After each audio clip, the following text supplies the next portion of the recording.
Hello everybody! Hello, today we are looking at Memoir 44. This is a 2 to 8 player area majority game by Days of Wonder. Now, I personally love all things to do with the wars, both wars, but it seems to be that you're more keen to play this than I am, which is a curious thing. It is strange. It's my theme. Yeah, you like this theme because you're interested in I'm this always a stuff. bit like, I forget about it. Yeah, I think you forget how well you like it because it's kind of well. I mean, the thing is, it's a big game. You know, it kind of sprawls out on the table. You've got all the technically miniatures. You've got all these little sort of army men and tanks and artillery and all that stuff. And so it kind of looks quite imposing and daunting. Yes. I mean, it looks like, sorry for anybody that, you know, that has this thing, it looks like a war game. And it is a war game. It's not a war game, but it's a war game. About a war. Yeah. So from your point of view, it looks quite a big sort of, it's a big battle thing going on. Oh, it sounds very heavy. So yeah, the fact that you like this theme is weird that you feel that way, but you do, like you say, you forget that you enjoy it. So when we get to lighter it is than when we get to play it again, So anyway, guys, this is a special request by Nathan Page. Nathan asked us to do a review on this one because he's thinking about buying it. So pay attention, Nathan. See if you fancy it. So let's get to how it plays then, shall we? Okay, so I was going to go on about how well it looks on the table because it's Days of Wonder. Maybe I will later, I don't know. But yeah, so basically a big board game. It won't fit on our little 3x3 table in the inside bit, so we have to put the tabletop on because it's quite a big board. And then you literally, obviously, mainly it's a 2-player game, but it will play up to 8 in teams. 2 sides. Yeah, but obviously we play as a 2-player anyway, and it's best at that, we think. And you literally sit opposite each other. One of you is the sort of the Axis troops, and the other is the Allies troops, so Axis and Allies. And they're all real-world scenarios from World War II, sort of based around the D-Day sort of era, 1944, June 4th through 6th, whatever, I don't know. So all the scenarios in the book are based on those real scenarios. And the way that the game plays is one of you's one side, one is the other. And you take a scenario, obviously the first game you take the first scenario it suggests, but you can do them in any order really, but some of them are more advanced and difficult. And you lay out a kind of modular little hex grids in the way that the scenario tells you. So it says you need 16 of these woods and 4 of these villages or whatever, and you find those tiles and you lay them out on the board in the correct positions, and the board is double-sided. Sometimes it's a beach scene, so the Omaha Beach or something where they're sort of piling on and trying to take it from the Germans, or it's a countryside scene where there's no beach and so on. So you flip it according to the scenario you're playing, and you lay out your tiles, and then you lay on the troops and artillery and so on for each team, each side, depending on what it says, and then the scenario. Tim's always the German. You don't like playing those Nazis. Fair enough. I get that. So you lay it out and you lay down all the troops, and the scenario as well. Each time is not always the same kind of objective. It might be that you have to literally kill all the enemy troops, or it might be you have to take 5 villages or win 4 victory points, and the victory kind of tokens are across your side of the board. There's kind of 6 or 7 different slots for tokens. Some of them have tokens, so you have to take a village to win the token. Others are you would kill a whole infantry troop and take the last one as your kind of marker for the token, for the victory token, and the one to win the most, or the set number of tokens wins that scenario. In fact, the game that we played just before we reviewed this last night was to win 4 victory tokens by killing 4 opposing troops. She won, by the way. USA. So the way that you play the game is there are 3 sections to the board. There's flanks, indeed. The middle flank, and then the left and the right flank.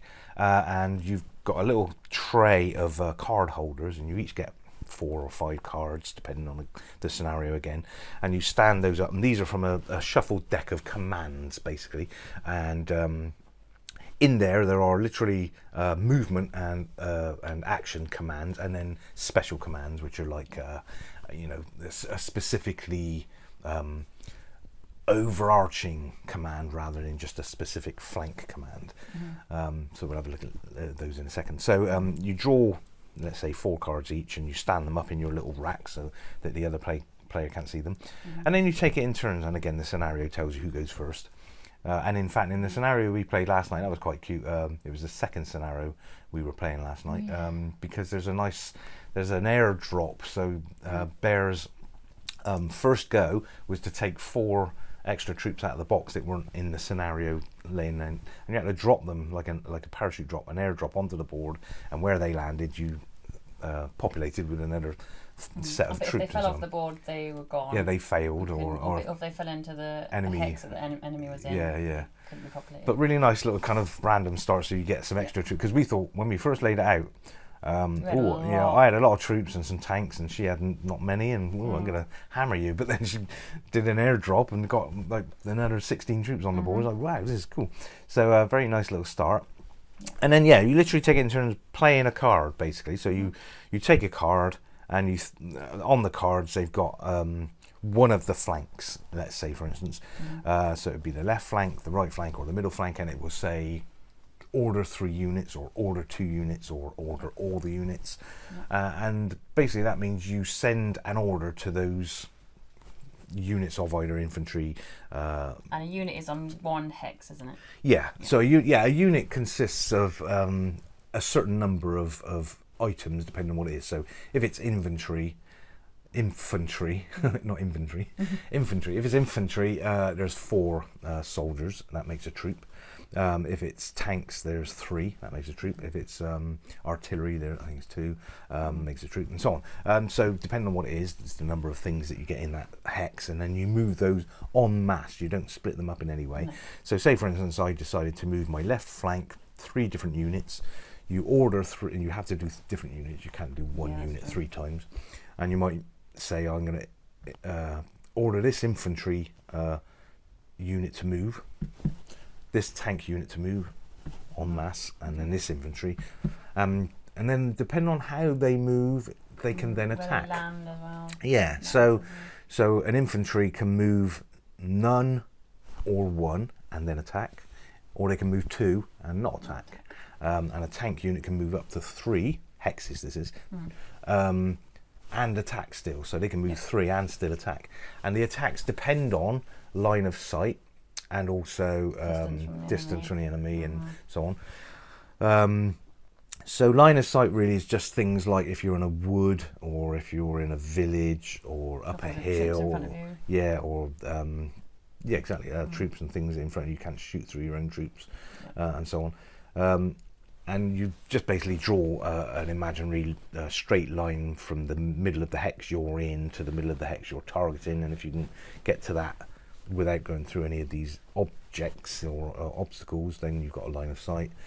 And if you're within range, you can fire, basically, and you fire by just rolling dice, and depending on how far away and which type of unit. So again, infantry can shoot up to 3 hexes, but if it's 3 hexes, it's only 1 dice. If it's 2 hexes, it's 2 dice. If it's right next to it, it's 3 dice. And again, sometimes you have a special command card where you can roll an extra dice and things like that. One additional dice for all units on the left. Things like special things. So you basically decide what you're going to do, whether you're going to move and attack, or just move and get into position for next go, this kind of stuff, which flank you're going to use, and you use the card specifically to do that. Get into position, make an attack if you want, and you roll. If you roll the symbol on the dice, so there are 5 symbols on the dice. They're a flag, they're a hand grenade, a tank, a star, and a infantryman. Correct. So if you're attacking, I'll tell you now. There's a picture to show it.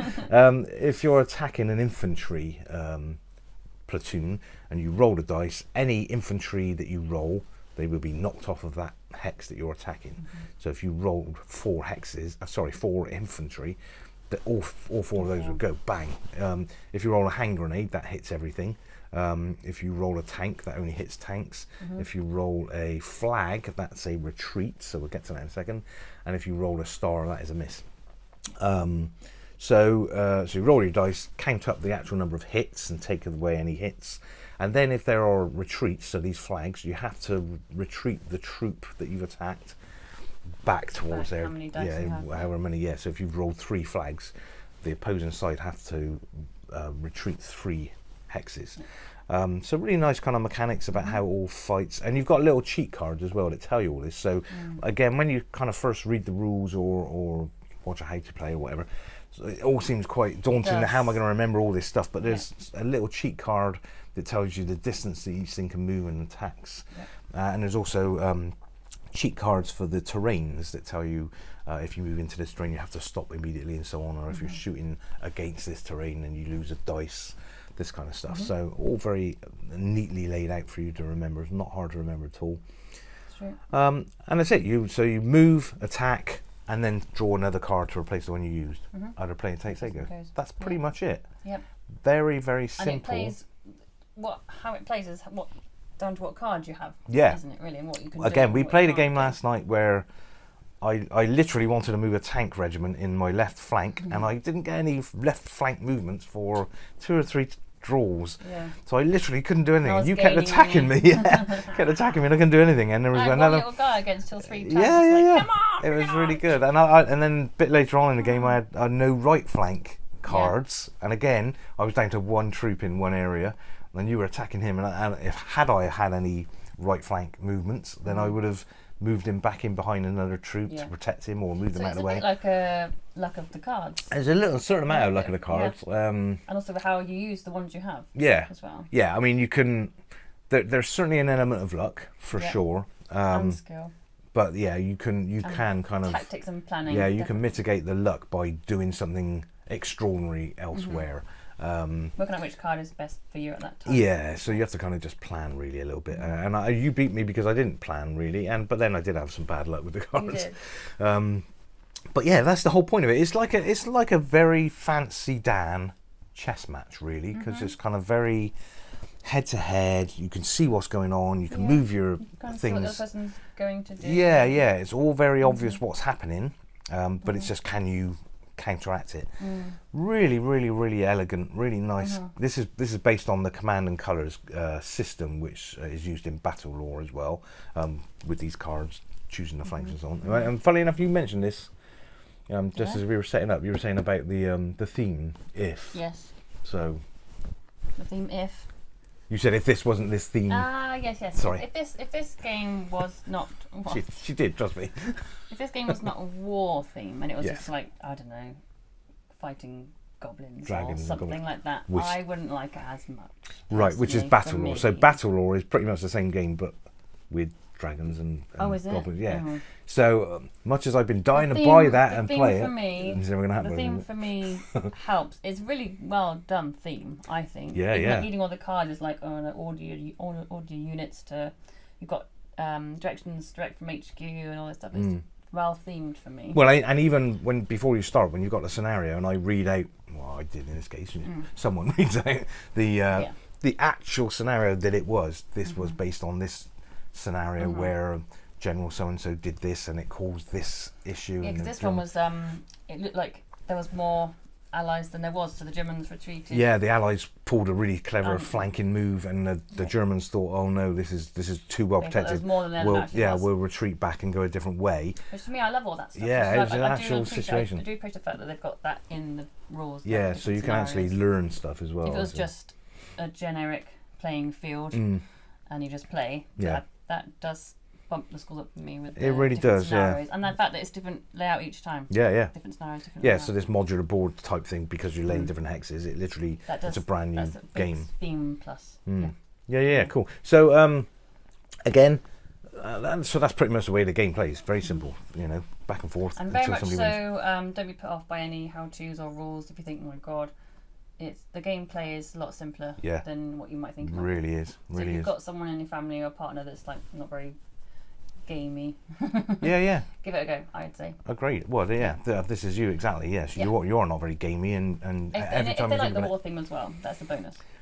the miniatures, I mean, because it's a Days of Wonder I was thing. playing with the miniatures, Yeah. like lining them all up. Like, I mean, for us, I'm impressed that you were, because for us little boys, you know, it's just like when we're kids, you know, you get your little Airfix sort of Africa Corps squad, and you're playing with them in the sand pit and stuff like that. When you have three tanks and a hex, and I had one little guy, I was like, "Come on, bring it on! You think you're hard enough?" Yeah, I mean it is. The little miniatures are just fabulous. They're so lovely. It's just really nice. It's a really nice war game. You know, it's. And I guess when we say this is not a war game and it's a war game, you know, it is. It's like it's a game. It's not like a theme. Yeah, it's not a war simulation like maybe some of the big war games are, where you got all your chits and all that stuff. It's all very don't worry. It's quite in depth. So it's a big thing, war gaming. This isn't in depth. No, it is like a game. So it's a light war game. Yeah, absolutely. So, but it's just the quality of the components, the way that it plays, the board, everything about it is just lovely. All the tiles, everything about it, the artwork. Yeah, because even the artwork on the cards is really good, and it's very evocative of the theme. Yep. You know, makes you feel like you're playing a war game. I would possibly say this to my family as well. Yeah. Play in teams where you say like, be interesting. Dad, you're on the right flank, Mum, you're on the left flank. Yeah. Yeah, but you're right. Yeah, it'd be quite interesting to play. Yeah. I'm sure they'd probably enjoy it, wouldn't they? Yeah, I think so. So yeah, fab game. Nathan Page.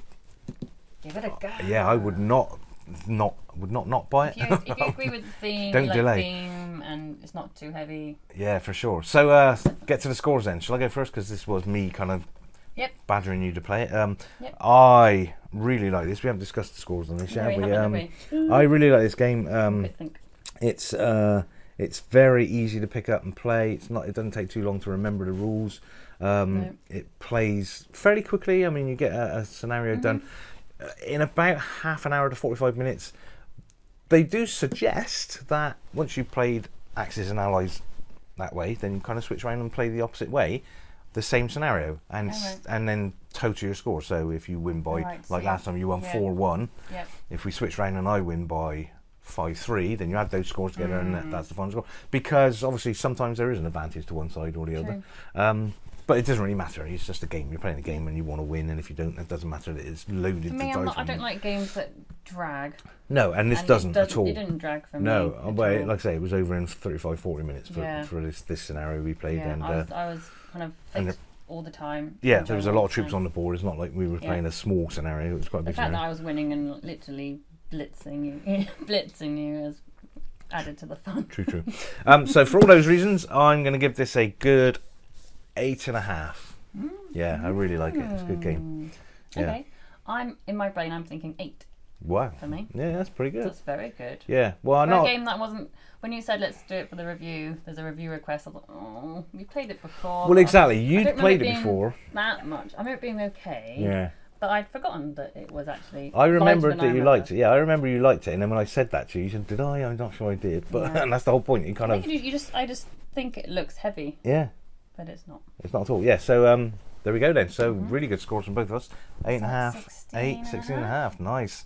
Well, yeah. I mean, no surprise. Days of Wonder, very good.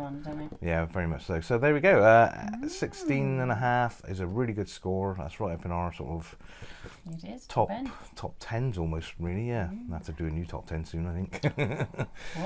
Things are becoming very, very different all of a sudden. So yeah, thoroughly recommend this one. Hopefully you'll like what we've said about it and let us know in the comments. Do you agree? Do you not agree? Nathan, let us know if this is acceptable to you as let us know if you get it. Description. Yeah. I like it. Yeah, cool. So thanks very much, guys. Again, please feel free to ask us to do any reviews of other games, and check out our top 10 that we've recently uploaded. That's quite interesting. Like and subscribe. Indeed. In fact, this should probably be on our top 10 that we just did. The top 10 spoiling board games. Yeah. Because I don't think it was on there, or was it? I don't know. I don't think it was. I don't remember. No, I don't think it was. So we'll have to. Thanks, Nathan, for reminding us how good it is. Have to do it again. Yeah, I'm glad we dug out and got it out. Yeah. Okay. Thanks, guys. We'll see you on the next review. Bye.